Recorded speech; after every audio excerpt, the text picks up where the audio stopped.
WhatsApp lords and ladies, welcome back to pop culture Pandit. तो हाल ही में एचबीओ ने गेम ऑफ थ्रोन्स और हाउस ऑफ द ड्रैगन के दुनिया में बसे हुए और एक show a knight of the seven kingdom के टीजर ट्रेलर को रिलीज किया।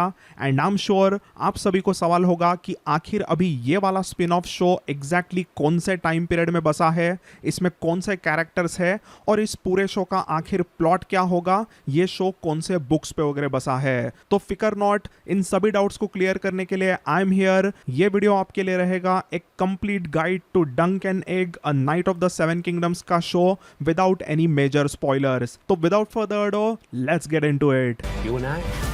I'm Sir Duncan the Tall. तो दोस्तों, night of the seven kingdoms की कहानी बसी है 209 एसी में। तो हाउस ऑफ द ड्रैगन की स्टोरी यानी कि डांस ऑफ द ड्रैगन का जो वॉर हुआ था वो 129 एसी से लेके 131 एसी में हुआ, और गेम ऑफ थ्रोन्स की कहानी जो हमने देखी वो 298 एसी से लेके यही कुछ 305 एसी तक रही थी। तो अगर हम कैलकुलेट करते हैं तो approximately night of the seven kingdoms की ये जो कहानी होगी वो बसी है 80 years after the events of house of the dragon and 90 years before the game of thrones. तो इस समय पर आयरन थ्रोन के तख्त पर बैठ के पूरे वेस्टेरोस पे रूल कर रहा था किंग डेरॉन द सेकंड टारगेरियन, और उसकी क्वीन होती है क्वीन मिराया मार्टेल। इस किंग डेरॉन द सेकंड को सभी स्मॉल फोक डेरॉन द गुड कहते हैं, बट एग्जैक्टली वो वैसे उसको क्यों कहते हैं उसमें हम ज्यादा इन्वॉल्व नहीं होते, क्योंकि किंग डेरॉन द सेकंड का वैसे night of the seven kingdoms के कहानी में ज्यादा इंपॉर्टेंस नहीं है। बट अगर कोई इंपॉर्टेंट है तो किंग डेरॉन द सेकंड टारगेरियन और क्वीन मिराया मार्टेल के बेटे। तो डेरॉन के बेटों में सबसे पहला आता है उसका फर्स्ट बॉर्न बेटा, heir to the throne, prince Baelor Targaryen. तो इस बेलोर के बाल एकदम टारगेरियंस की तरह सिल्वर व्हाइट कलर के नहीं होते, उसके बाल एक्चुअली ब्लैक कलर के होते हैं because of his mother Myriah Martell's black hair. तो ये बेलोर टारगेरियन एकदम दिल का सच्चा एक भला आदमी होता है। पूरे वेस्टेरोस के स्मॉल फोक, नोबेलमैन, लॉर्ड्स और नाइट्स उसकी काफी रिस्पेक्ट करते हैं। सभी को लगता है कि किंग डेरॉन द गुड और क्वीन मिराया मार्टेल ने अपने बड़े बेटे पर अच्छे संस्कार किए और उसे एक भला आदमी बनाया। अभी ये प्रिंस बेलोर जितना पढ़ाई में, राज कारोबार सीखने संभालने में अच्छा था, एक वाइज बंदा था, उतना ही वो फाइटिंग में भी जाबाज था। इस बेलोर को पूरे वेस्टेरोस में सभी लोग बेलोर टारगेरियन से ज्यादा बेलोर ब्रेक्सपियर के नाम से बुलाते हैं, क्योंकि उसने ये कूल निकनेम ब्रेक्सपियर एक बहुत ही डैशिंग अंदाज में हासिल किया था। 187 के एक लेजेंडरी जाउस्टिंग टूर्नामेंट के एक फाइट में इस बेलोर ने अपने ही सौतेले अंकल सर डेमन ब्लैकफायर जैसे तगड़े योद्धा का स्पीयर तोड़ दिया और उन्हें हराया था फाइट में। उसी वजह से उसे सभी लोग बेलोर ब्रेक्सपियर कहने लगे। तो इस बेलोर की जाबाजी और उसके एकदम वाइज होने के वजह से पिता डेरॉन द सेकंड ने उसे इवेंचुअली अपना हैंड भी बनवाया। तो राइट नाउ ये Baelor Breakspear hand of the king तो होता ही है, बट उसी के साथ साथ वो पूरे वेस्टेरोस का one of the most dangerous fighter भी होता है। तो ये बेलोर ब्रेक्सपियर मतलब एक डेडली कॉम्बिनेशन। तो इस बेलोर की बीवी होती है हाउस डोंडारियन की प्रिंसेस जेना डोंडारियन, और उसके साथ में बेलोर को दो बेटे हुए, बड़ा बेटा वलार टारगेरियन एंड छोटा मेटारिस टारगेरियन। तो छोटा मेटारिस वैसे थोड़ा सा शांत किस्म का बंदा था, उसे नेचर, पंछी, एनिमल्स वगैरह ज्यादा पसंद थे, और वैसे भी वो इस कहानी में इतना कुछ इंपॉर्टेंट है नहीं।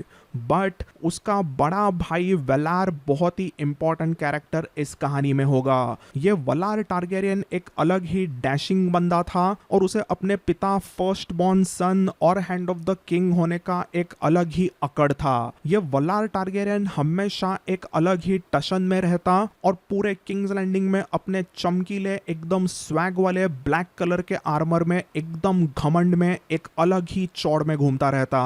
देन इसके बाद में टारगेरियन फैमिली ट्री में बेलोर द ब्रेक्सपियर के दो भाई आते हैं जिनका इतना इस कहानी में इंपॉर्टेंस नहीं, but let me tell you about them. तो बेलोर ब्रेक्सपियर का छोटा भाई होता है Aerys, but don't get confused with the mad king Aerys, because वो mad king Aerys the second था, वो यही कुछ 40-50 साल बाद कहानी में आता है। बट ये वाला जो एरिस है वो है फर्स्ट एरिस। एंड देन फिर बेलोर का सेकंड एक छोटा भाई आता है रेगेल, उसका भी कुछ इतना कहानी में इंपॉर्टेंस इम्पोर्टेंस नहीं है, तो उसी वजह से हम एरिस और रेगल के बारे में यहाँ पे इतना ज्यादा नहीं जानेंगे, बट उनकी भी कुछ बहुत ही इंटरेस्टिंग कहानियां हैं, वो कभी हम बाद में जानेंगे। तो इन दोनों के बाद में बेलोर का थर्ड यंगेस्ट भाई आता है मेकार टारगेरियन, और ये टारगेरियन इस कहानी में काफी इंपॉर्टेंट है क्योंकि उसी की family a knight of the seven kingdoms में सबसे ज्यादा इन्वॉल्व रहेगी। तो प्रिंस मेकार टारगेरियन मतलब किंग डेरॉन और क्वीन मिराया का फोर्थ सन होता है, और वो बेलोर का छोटा भाई होता है।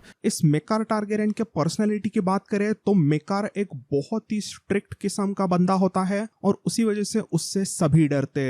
इस मेकार टारगेरियन की बीवी होती है black haired beauty Dyanna Dayne, और उन्हें कुल मिलाकर टोटल 6 बच्चे हुए।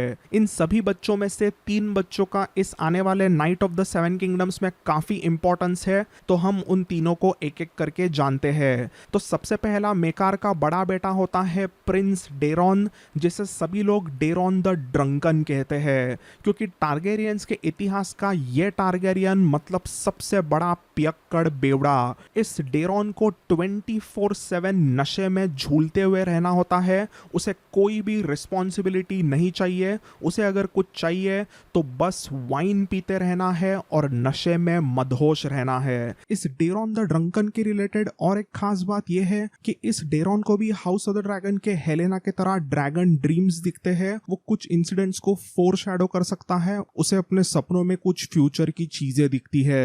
तो मेकार और डियाना का सेकंड बेटा यानी डेरॉन द ड्रंकन का छोटा भाई होता है डेंजरस प्रिंस एरियन टारगेरियन। ये एरियन मतलब एब्सोल्युटली क्रेजी बंदा, एक टोटल नार्सिसिस्ट। उसे लगता है कि वो साक्षात एगोन द कॉन्करर का अवतार है, और वो सभी को लेके एकदम ही रेसिस्ट होता। उसे लगता कि हाउस टारगेरियन मतलब सभी के ऊपर आता है, और बाकी के सभी के हाउसेस के जो भी लोग हैं वो उसके पाँव की धूल है। कई सारे स्मॉल फोक इस एरियन को एरियन द मॉन्स्ट्रस भी कहते हैं, क्योंकि वो एकदम गुस्सेल और क्रूएल किस्म का बंदा था। ये Aerion Targaryen knight of the seven kingdom में one of the most important character रहेगा। तो मेकार टारगेरियन का बड़ा बेटा होता है डेरॉन द ड्रंकन, देन आता है ये एरियन टारगेरियन, एंड देन फिर third son of maker is एमन टारगेरियन। ये वही एमन है जो आगे वॉल पर जाते हैं, और हमने इन्हें देखा गेम ऑफ थ्रोन्स में। My father was Micah. You're Aemon Targaryen.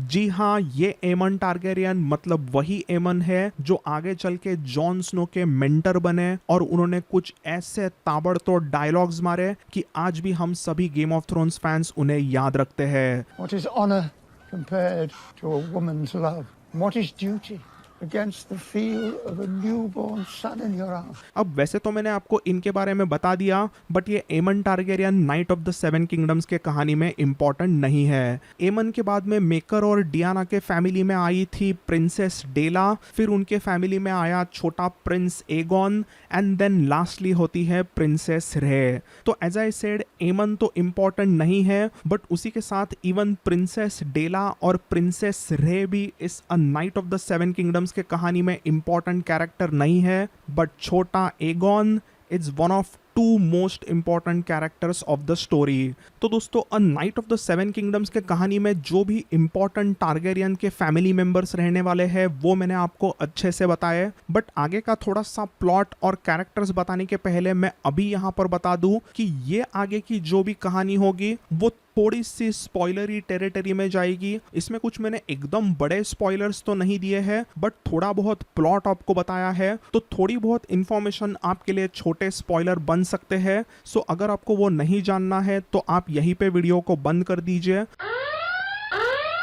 तो एज आई सेड बिफोर कि मेकार और डियाना के 6 अलग अलग बच्चे होंगे, उसमें से 3 इंपॉर्टेंट नहीं है, एमन, डेला और रे, बट बाकी के 3 कैरेक्टर्स डेरॉन, एरियन और ये एगोन बहुत इंपॉर्टेंट कैरेक्टर्स होंगे night of the seven kingdoms में। तो ये जो एगोन का कैरेक्टर है वही अपने आप को एग कहलाता है और इस कहानी में वो छोटा बॉल्ड हेडेड एग बना है। तो ये तो रहे टारगेरियंस। अब हम जानते हैं कुछ बाकी के कैरेक्टर्स। इसमें सबसे पहले आते हैं सर आर्लन पेनिट्री। तो ये सर आर्लन एक हेज नाइट होते हैं। तो ये हेज नाइट मतलब बेसिकली लो बॉर्न बंदे होते हैं जो अपने बहादुरी के वजह से नाइट्स बनते हैं। तो जैसे ही वो नाइट्स बनते हैं तो ऐसा नहीं होता कि उन्हें किसी हाउस के लिए काम करना ही करना है। ये जो नाइट्स होते हैं वो एकदम वॉन्डरिंग नाइट्स होते हैं। वो कहीं पे भी यहाँ वहाँ पर घूम सकते हैं और सबसे खास बात ये होती है कि वो अपने मर्जी के हिसाब से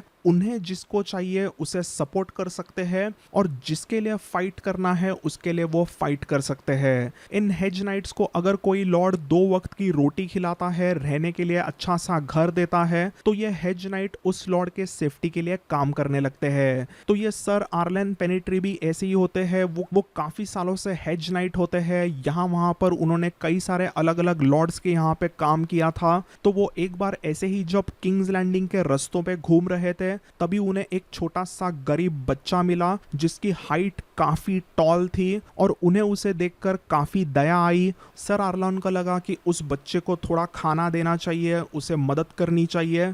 तो वो बच्चा भी एकदम खुश हो गया और उस बच्चे ने कह दिया कि जो भी सर आर्लन कहेंगे वो करेगा। तो बेसिकली वो बच्चा सर आर्लन पेनिट्री का स्क्वायर बन जाता है और ये बच्चा और कोई नहीं बट है डंकन। तो sir Arlan Pennytree as a hedge knight जहां पर भी जाते हैं वहां पर ये डंकन एज अ स्क्वायर उनके साथ में यहाँ वहां पर घूमते रहता। जैसे जैसे साल गुजरते गए वैसे वैसे डंकन की हाइट काफी बढ़ गई।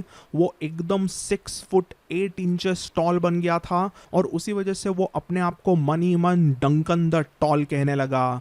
डंकन का भी एक सपना होता है कि वो अपने सर आर्लन पेनिट्री के तरह एक दिन बहुत ही अच्छा तगड़ा नाइट बनेगा और वो वही ख्वाब देख के जीता रहता है। इवेंचुअली एक दिन ऐसा आता है कि सर आर्लन पेनिट्री की मौत हुई और actually a knight of the 7 kingdoms की कहानी एग्जैक्टली उसी मोमेंट पर शुरू होती है। सर आर्लन पेनिट्री के मरने पर डंकन उन्हें एक जगह पर दफनाता है और वो आगे सोचने लगता है कि उसे क्या करना चाहिए। यही सोचते सोचते उसके दिमाग में आता है कि अभी उसके पास जो भी पैसे बचे हैं वो काफी कम है और उसे अभी पैसों की जरूरत लगेगी अगर उसे जिंदा रहना है। तो इस डंकन द टॉल को पता होता है कि एशफोर्ड नाम के एक छोटे से टाउन में जहां पर हाउस एशफोर्ड रूल करता है वहां पर एक बड़े से टूर्नामेंट को रखा गया है। तो डंकन को लगता है कि वो उस टूर्नामेंट में जाएगा और अच्छे से फाइट जीतेगा तो उसे काफी सारे गोल्ड कॉइन्स मिलेंगे जिससे वो 2 वक्त की रोटी खा पाएगा। तो वो वही सोच के उस एशफोर्ड के तरफ निकलता है तो उसे रास्ते में अचानक से मिलता है एगॉन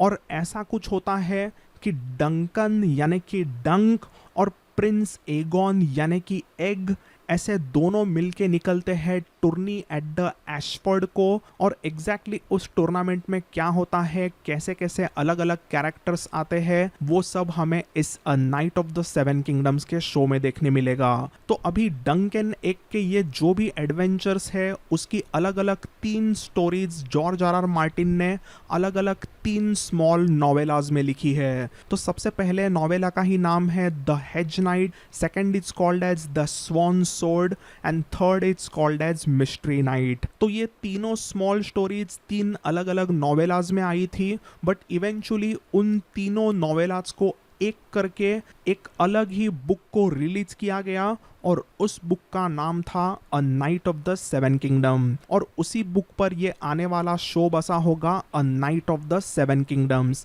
जिसमें फर्स्ट सीजन जो 2025 में आएगा उसमें 6 एपिसोड्स होंगे और ये वाला फर्स्ट सीजन बेस्ट होगा first book the hedge night के ऊपर। तो ये वाली कहानी काफ़ी इंटरेस्टिंग होती है क्योंकि हम व्यूअर्स को काफ़ी पहले ही आइडिया आती है कि एग मतलब साक्षात प्रिंस एगॉन टारगेरियन है बट डंकन को वो चीज पता नहीं होती। उसे लगता है कि ये एग मतलब कोई रास्ते में मिला हुआ एक लो बॉर्न बच्चा है। डंकन के मना करने पर भी ये एग डंकन का पीछा ही नहीं छोड़ता और काफी मनाने के बाद में इवेंचुअली एग डंकन का स्क्वायर बना। फिर डंकन एग एशफोर्ड के टूर्नामेंट में जाके पार्टिसिपेट करते हैं और वहां पर जो कहानी है वो एक अलग लेवल पर इंटरेस्टिंग मैच्योरिंग होके डेवलप होती है। इसी कहानी में हमें अलग अलग टारगेरियंस देखने मिलेंगे, जैसे कि डेरॉन द ड्रंकन, फिर आएंगे लेजेंडरी बेलोर ब्रेक्सपियर, उनका एरोगेंट बेटा वलार टारगेरियन, और फिर आएगा सन की आदमी एरियन टारगेरियन। तो ऐसे ये इंपॉर्टेंट टारगेरियंस इन्वॉल्व होते हैं, बट कई सारे इंपॉर्टेंट कैरेक्टर्स हमें उस टूर्नी ऑफ एशफोर्ड में देखने मिलेंगे, जैसे कि lord Manfred Dondarrion, Steely Pate, important Fossoways यानी स्टेफन एंड रेमन फॉसवे, सभी का चहीता fan favourite the laughing storm Lyonel Baratheon, ऐसे कुछ इंपॉर्टेंट कैरेक्टर्स इस टूर्नी ऑफ एशफोर्ड में हमें देखने मिलेंगे। अब वीडियो के एंड में मैं आपको बस इतना ही बता दूं कि ये वाला जो night of the seven kingdom show होगा, उसमें गेम ऑफ थ्रोन्स और हाउस ऑफ द ड्रैगन के दुनिया के कुछ मिस्टिकल जो चीजें हैं, जैसे कि वाइट वॉकर्स हो, ड्रैगन्स हो, रेड प्रिस्ट्रेस, ये सब जो चीजें हैं वो हमें देखने नहीं मिलेगी। It's just a story about भोला सा honourable knight sir Duncan the tall and छोटू टकलू एगॉन यानी कि एग। तो ये एक बहुत ही क्यूट फ्रेंडशिप के ऊपर कहानी होने वाली है, और इस कहानी का नाम अ knight of the seven kingdom इसलिए है क्योंकि सेवन किंगडम्स का नाइट होना मतलब एग्जैक्टली क्या होता है वो इस कहानी में हमें पता चलता है। तो a knight of the seven kingdoms की कास्ट रिलीज हो चुकी है। This is the cast as confirmed in August 2024। आप यहाँ पर वीडियो को पॉज करके अच्छे से सभी एक्टर्स का नाम देख ही सकते हो, तो मैं किसी का नाम यहाँ पे नहीं लूंगा। I will just talk about Duncan the tall and Aegon Targaryen की कास्ट। तो डंकन द टॉल के इंपॉर्टेंट रोल में हमें पीटर क्लैफी नजर आएगा, और छोटे एगॉन के रोल में हमें डेक्स्टर सोल एंसेल नाम का एक छोटा चाइल्ड आर्टिस्ट नजर आएगा। ऑलमोस्ट 6 to 8,000 चाइल्ड आर्टिस्ट में से इस डेक्स्टर सोल एंसेल को लिया गया है, तो आई एम प्रीटी श्योर ये छोटा लड़का बहुत ही अच्छा एक्टर होगा। And all of us fans just can't wait for Game of Thrones का show A Night of the Seven Kingdoms. So thanks for watching, lords and ladies. I'll see you all in the next one.